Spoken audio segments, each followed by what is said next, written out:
कहानी उस समय की है जब राजा विक्रमादित्य बेताल को पकड़कर एक तांत्रिक के पास ले जाने का प्रयास कर रहे थे। तांत्रिक की शर्त थी कि विक्रमादित्य को बेताल को पकड़कर लाना होगा, लेकिन बेताल की चालाकी यह थी कि वह हर बार विक्रम के कंधे से उड़कर पेड़ पर वापस चला जाता। हर बार जब विक्रम उसे पकड़कर लाते, बेताल उन्हें एक कहानी सुनाता और अंत में एक प्रश्न पूछता। अगर विक्रम उस प्रश्न का उत्तर देते तो बेताल फिर से उड़कर चला जाता, और अगर वे उत्तर नहीं देते तो उनके सिर के टुकड़े हो जाते। बेताल ने राजा विक्रमादित्य के कंधे पर लदे हुए एक और कहानी सुनानी शुरू की।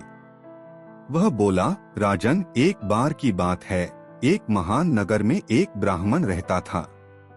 उसकी एक सुंदर और गुणवान कन्या थी जिसका नाम सुशीला था। वह न केवल अपनी सुंदरता के लिए जानी जाती थी, बल्कि अपनी बुद्धिमत्ता और शील स्वभाव के लिए भी प्रसिद्ध थी। जब वह विवाह योग्य हो गई तो उसके पिता ने उसके लिए योग्य वर ढूंढने का निर्णय लिया। बेताल ने आगे कहा, कन्या की सुंदरता और गुणों की चर्चा नगर फैल चुकी थी और उसके विवाह का समाचार सुनकर कई वर उसकी ओर आकर्षित हुए। लेकिन 3 विशेष युवक जो अत्यंत योग्य और प्रतिष्ठित थे, उसके पिता के पास आए और कन्या का हाथ मांगने लगे। इन तीनों में से हर एक अपनी अपनी विद्या और कला में पारंगत था। अब समस्या यह थी कि कन्या के पिता को यह निर्णय करना कठिन हो गया कि इन तीनों में से किसे वह अपना दामाद बनाए। बेताल ने कहानी को आगे बढ़ाते हुए तीनों वरों का परिचय दिया। उसने बताया कि पहला युवक एक महान विद्वान था। उसने वेदों और शास्त्रों का गहन अध्ययन किया था और उसे मंत्रों का गूढ़ ज्ञान प्राप्त था। वह धार्मिक और पांडित्य में अत्यंत कुशल था। दूसरा युवक एक अद्वितीय धनुर्धर और पराक्रमी योद्धा था। उसकी वीरता और युद्ध कौशल के कारण वह दूर दूर तक प्रसिद्ध था। उसकी शारीरिक शक्ति और युद्धकला उसे विशेष बनाती थी।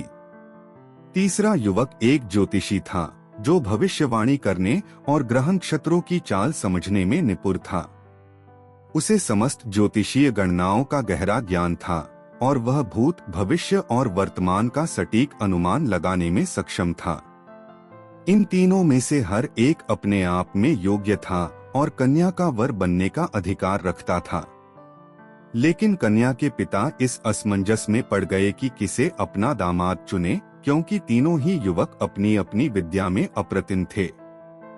बेताल ने कहा, राजन, समय बीतता गया और कन्या के पिता निर्णय नहीं कर पाए कि किससे अपनी कन्या का विवाह करें। लेकिन नेति को कुछ और ही मंजूर था। एक दिन अचानक कन्या गंभीर रूप से बीमार पड़ गई और कुछ ही दिनों में उसकी मृत्यु हो गई। यह खबर सुनकर तीनों युवकों के हृदय में गहरा शोक उत्पन्न हुआ। वे कन्या से सच्चा प्रेम करते थे और उसकी मृत्यु को किसी भी प्रकार से स्वीकार करने को तैयार नहीं थे। कन्या की मृत्यु ने तीनों युवकों को विचलित कर दिया। वे शोकाकुल होकर सोचने लगे कि कैसे अपनी प्रिय सुशीला को फिर से जीवित किया जा सके। तीनों ने प्रतिज्ञा की कि वे अपनी अपनी विद्या और कौशल के द्वारा उसे पुनर्जीवित करेंगे।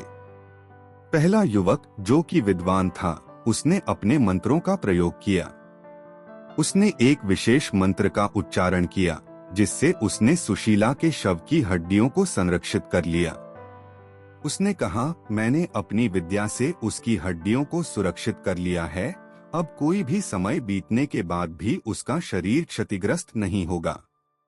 दूसरा युवक, जो योद्धा था, उसने अपने अद्वितीय युद्ध कौशल और शारीरिक शक्ति का उपयोग किया।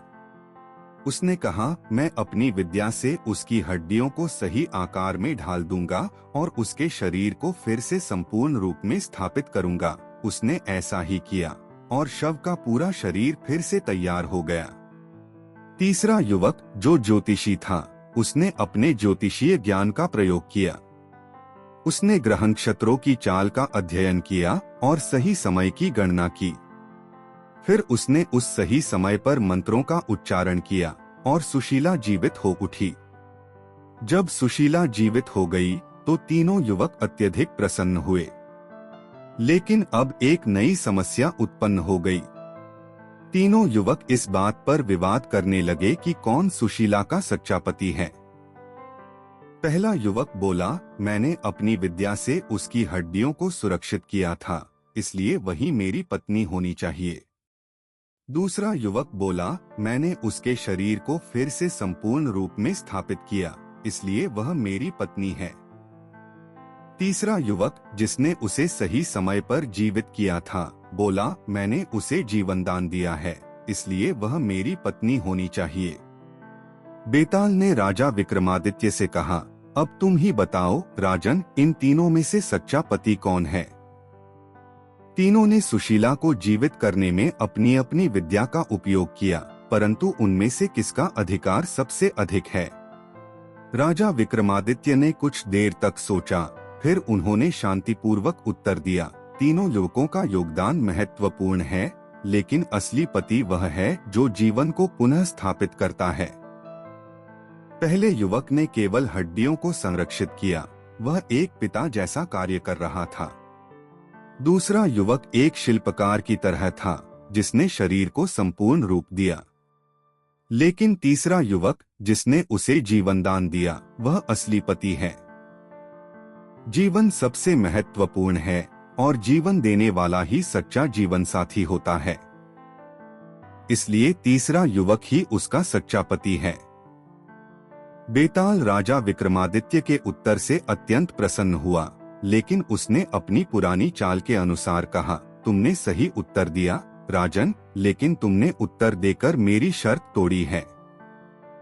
अब मैं फिर से उड़कर उस पेड़ पर चला जाऊंगा। इतना कहकर बेताल राजा के कंधे से उड़कर वापस पेड़ पर जा बैठा। इस कहानी से यह शिक्षा मिलती है कि जीवन में सबसे महत्वपूर्ण चीज जीवन स्वयं है। चाहे कोई कितना भी बड़ा विद्वान या योद्धा हो, लेकिन जीवन देने वाला व्यक्ति ही सबसे बड़ा होता है। यह कहानी न केवल जीवन के महत्व को दर्शाती है, बल्कि यह भी सिखाती है कि सच्चे जीवन साथी का चुनाव उसी आधार पर होना चाहिए जो जीवन के प्रति सबसे गहरी समझ और संवेदनशीलता रखता हो।